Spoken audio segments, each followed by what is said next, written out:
My son Sean and I have been providing real estate services in Palm Beach County for over 18 years. We're in the top 1% of residential realtors nationwide. We specialize in country club and active adult communities. Call us, the Segrist Group, anytime for a free market analysis of your home or any other real estate services. Hi, your CBD Store is the largest CBD retailer currently in the U.S. right now with over 500 stores in 43 states. We offer everything from tinctures, topical creams, gummies, pet care, and skincare. We have all USDA organic products, so feel free to stop by, give us a call. If you have any questions or concerns or issues that you're dealing with, we want to help you have a better quality of life. Hi everyone, I'm Roxanne Stein, and I'm here today with three very special guests, Marty and Harttiet Ross and Harry Klaff. You're going to hear a lot more about what they're involved in, and I'm telling you, it is a long list.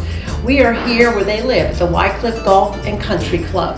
They have been terrifically busy for decades, successfully creating and organizing events, all kinds of events, plus charities that have raised a lot of money to benefit not only this community, but all around Wellington as well. We've got a lot to get to. Marty and Harry created the Wycliffe Stiffs and Stickball Boulevard, thanks to the support of the Village of Wellington. And it's now going into its 21st season. You've probably seen them playing along Pearson Road. Harry is also planning an old-timers game, which should be fun, and Harttiet is keeping very busy raising money for charities. So we've got to talk about all of this and get to everybody in just a minute, but we want to start with Marty. So nice to see you and talk about everything that you've done. What made you want to create this league for what you call, not me, geezer jocks? Roxanne, it's a pleasure to be with you and everyone here today. I wear several hats in life, and so I'm going to put on my stickball hat first so I can share the stickball geezer jock story. So 22 years ago, a friend of mine from New York sent me a stickball bat. This is what it looks like. It's an old broom handle with a tapered handle and a pink ball, called a Spalding. And he sent it to me. I showed the people in Wycliffe and the various things we're involved in, and I noticed everyone's faces were smiling, and stories came out of the woodwork, and I said, wow, I'm onto some mystique. And so I saw this vision, and I'm going for it. I think that's wonderful. I know you're known as the commish among your stickball buddies, but I know there's other events that are very near and dear to your heart. One of them I've covered for years, and that's how we've known each other for years, and that's the Israeli Tennis and Education Center. Tell me about your involvement with that and what it does and who it benefits. So thank you.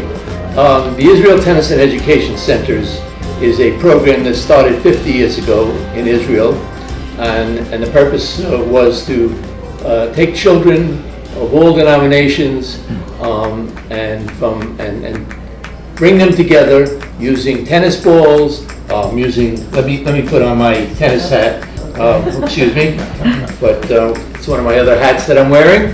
And so they use tennis balls, they use rackets, baselines, and nets, and they get children an education, and they get children on the courts together, learning how to be together, learning how to mature, and with the successful vision that they're going to grow up and contribute to society instead of killing each other with bombs and bullets. That's so wonderful, Marty. And I know that, Harriet, you're involved in all this as well as many other organizations. Tell us a little bit about everything you're involved in, only in 30 seconds. Right, okay. So I'm involved with Marty for the Israel Tennis and Education Centers. We work together. This will be our 6th year. But also I'm the treasurer of Wycliffe Charities Foundation, where we raise money. This year we raised $200,000 and gave it away to Palm Beach County only nonprofits. So they have to give us a grant, and we have a grant committee, and we decide who gets the money. We raise it from a golf tournament, from a raffle, from a shred event, bike walk. Goodness. And everybody is very generous at Wycliffe, and the vendors that the club deals with, and that's where we get most of our money from.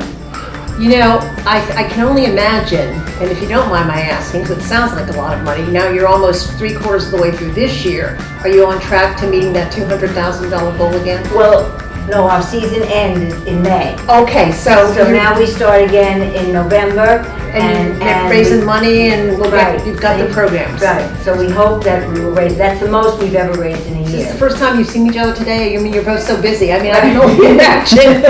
You're pretty busy. Yeah.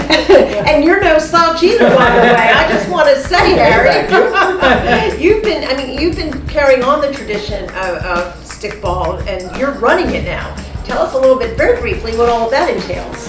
I've been involved in sports my entire life. I've been in the organizational end of hockey leagues, Little League Baseball. In fact, I was the last public relations director of the old Eastern Hockey League. If you ever saw Slapshot, that was the old Eastern Hockey League, and everything you saw in that movie was true. And I was the last PR director before it went out of business. It was not my fault. So I've been running sports for many, many years, and I happened to meet Marty by chance over 20 years ago, and I said, hey, you know what? I can help you with this. So I wrote the rules, I set up the teams, and one thing that Marty didn't mention about our goal in this league is that we force a bunch of grumpy old men who don't want to have fun to have Personality fun. excluded. Yes, exactly. Well, you wear a lot of hats too, though, just like Marty, because in your previous life, you're also a sports photographer. Yes, I was a photographer for the Rangers with the Hockey News. I started shooting from the old side balcony at the old Madison Square Garden.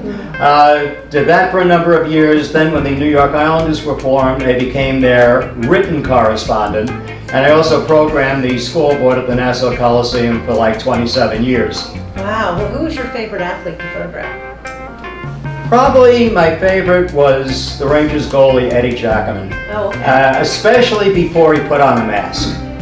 Okay, well, they started wearing masks in the early 1970s. Before that, you got great facial expressions, and Eddie was my favorite. Especially they were grumpy. And they're getting penalized, send them to the penalty box. Yeah, they're used to it. They know what they're doing. And I know just a name in the news lately has been Vince Scully, and he was an idol of yours in the Absolutely. neighborhood. Yeah, I grew up in Brooklyn, and from the time I was 6 years old on, I listened to those beautiful tones every single day and night, ever since maybe 1954. And he was my introduction to baseball. He taught me baseball, and of course I followed his career forever. He was the best. Yeah, I think a lot of people He would was agree the with best. that. Mhm. Well, I don't know about any of you, but after hearing everything the three of you are doing, I need to rest because you are certainly contributing so much to our community, and you're doing so much to make it a better place. Thank you all. It's been an absolute privilege to talk to all of you today, and we will see you and all of you around Wellington. Thank you.